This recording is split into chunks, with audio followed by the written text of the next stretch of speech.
Hey guys, Lord Naren White here, the Holy Ghost, the one true God. Back with you with the next video in my Line of God's Daily Diary series. As usual, before I discuss what I have achieved since yesterday's Daily Diary video, I want to go ahead and read you a chapter from the Bible. Today, I'll be continuing with the first book of Kings, chapter 4. So King Solomon was king over all Israel. And these were the princes which he had: Azariah the son of Zadok the priest, Ahiloreph and Ahiah the sons of Shisha, scribes, Jehoshaphat the son of Ahilud the recorder, and Benaiah the son of Jehoiada was over the host, and Zadok and Abiathar were the priests, and Azariah the son of Nathan was over the officers, and Zabud the son of Nathan was principal officer, and the king's friend, and Ahishar was over the household, and Adoniram the son of Abda was over the tribute. And Solomon had 12 officers over all Israel, which provided victuals for the king and his household, each man his month in a year made provision. And these are their names: the son of Hur in Mount Ephraim, the son of Dekar in Makaz, and in Shalbim, and Beth Shemesh, and Elon Bath Hanan, the sons of Hesed in Araboth. To him pertained Socha, and in all the land of Hepher, the son of Abinadab, and in all the region of Dor, which had Taphath, the daughter of Solomon, to wife. Bana, the son of Ahilud, to him pertained Tanakh and Megiddo, and all Bethshan, which is by Zartanah beneath Jezreel, from Bethshan to Abel Meholah, even unto the place that is beyond Jokneam. The son of Geber in Ramoth Gilead, to him pertained the towns of Jair, the son of Manasseh, which are in Gilead. To him also pertained the region of Argob, which is in Bashan, 80 great cities with walls and brazen bars. Ahinadab, the son of Iddo, had Mahanaim. Ahimaaz was in Naphtali. He also took Basmath, the daughter of Solomon, to wife. Bana, the son of Hushai, was in Asher and in Aloth. Jehoshaphat, the son of Paruah, in Issachar. Shimei, the son of Elah, in Benjamin. Geber, the son of Uri, was the country of Gilead, in the country of Sihon, king of the Amorites, and of Og, king of Bashan, and he was the only officer which was in the land. Judah and Israel were many, as the sand which is by the sea in multitude, eating and drinking and making merry. And Solomon reigned over all kingdoms, from the river unto the land of the Philistines, and unto the border of Egypt. They brought presents and served Solomon all the days of his life. And Solomon's provision for one day was 30 measures of fine flour, and 80 measures of meal, 10 fat oxen, and 20 oxen out of the pastures, and 100 sheep, beside harts, and roebucks, and fallow deer, and fatted owl. For he had dominion over all the region on this side of the river, from Tipsah even to Azah, over all the kings on this side of the river, and he had peace on all sides round about him. And Judah and Israel dwelt safely, every man under his vine and under his fig tree, from Dan even to Beersheba, all the days of Solomon. And Solomon had 40,000 stalls of horses for his chariots, and 12,000 horsemen.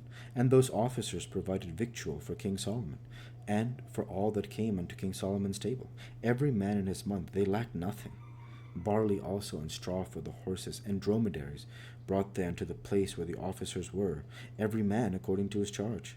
And God gave Solomon wisdom and understanding exceeding much, and largeness of heart, even as the sand that is on the seashore.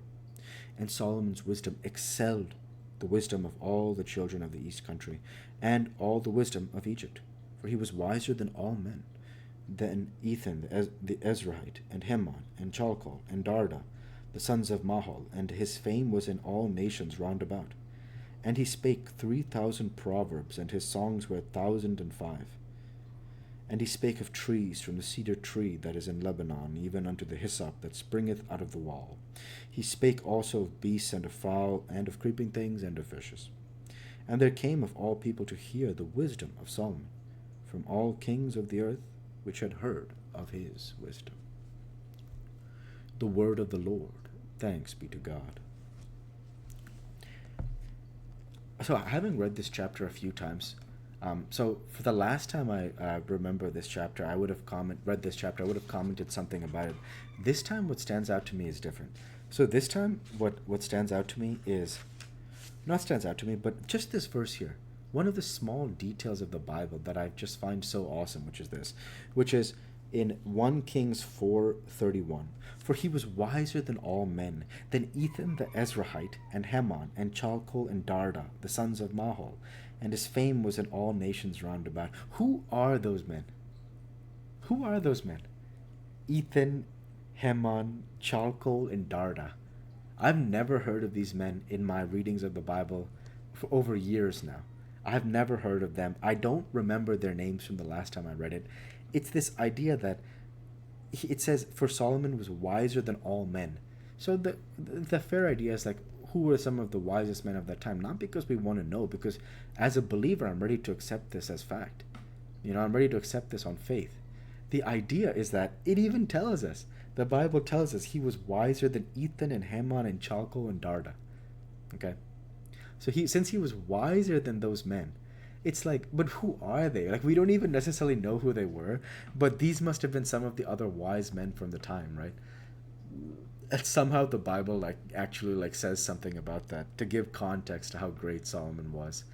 So it's just fascinating from that perspective, because it's just some random people, basically, from my perspective, but at the time they would have been totally very wise people, yeah. And then Solomon was greater than them, so it was like that's what it was, so yeah.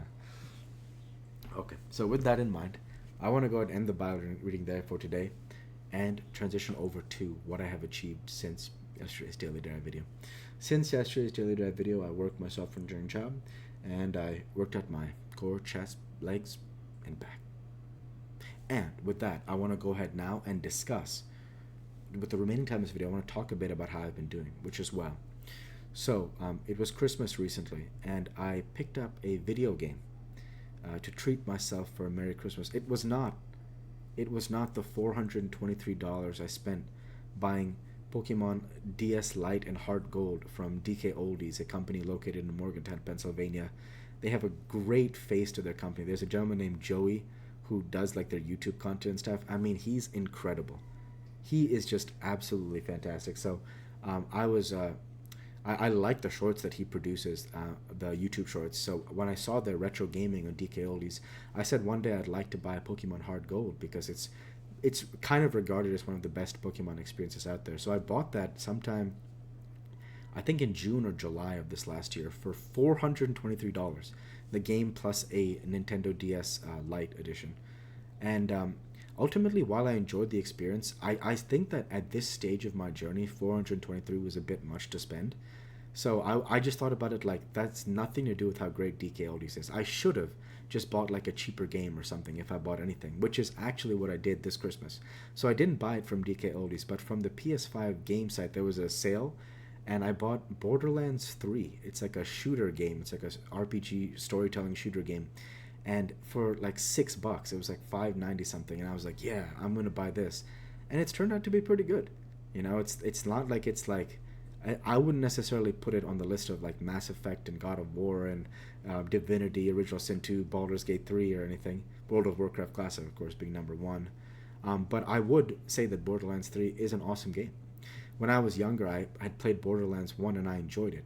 It's basically just mostly a shooter game where you continue to increase your guns over the course of the story, and have fun shooting and killing things as there's a story given to you. So I haven't played much of it since then, because I'm recording this on December 27th. So I've only been playing for a few days.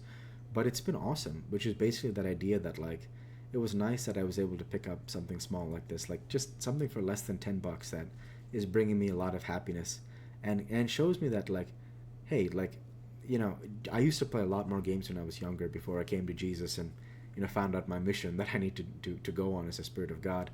So it's more hey, maybe the days of me playing XYZ amount are obviously not there, right? Obviously, I have different responsibilities at this point.